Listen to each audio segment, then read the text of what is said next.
श्री स्वामी समर्थ, जय जय स्वामी समर्थ. तर हे पहा, आजही एक गोकर्ण फुललेलं आहे. काल 2 होती फुललेली, त्यातलं आपण एक देव्हाऱ्यात वरती वाहिलं गणपती बाप्पांना, आणि खाली जिथे माझ्या टेबलावर स्वामींची फ्रेम आणि स्वामींची मूर्ती आहे तेथे आपण एक गोकर्ण काल वाहिलं. आणि आजसुद्धा सुंदर असं गोकर्ण फुललेलं आहे आणि माझा हा आनंद मी तुमच्यासोबत शेअर करत आहे. तर खूप छान वाटतं आहे आणि छोट्या छोट्या कळ्यासुद्धा दिसत आहेत गोकर्णाला.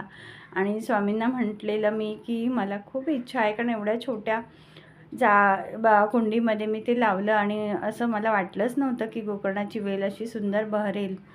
तर अशीच फुलं आपल्याला स्वतः आपण रोप लावून त्याला जर अशी फुलं आली आणि सर्व देवांना वाहता आली तर ह्यासारखा दुसरा आनंद नाही. खूप अप्रतिम आनंद असतो असा.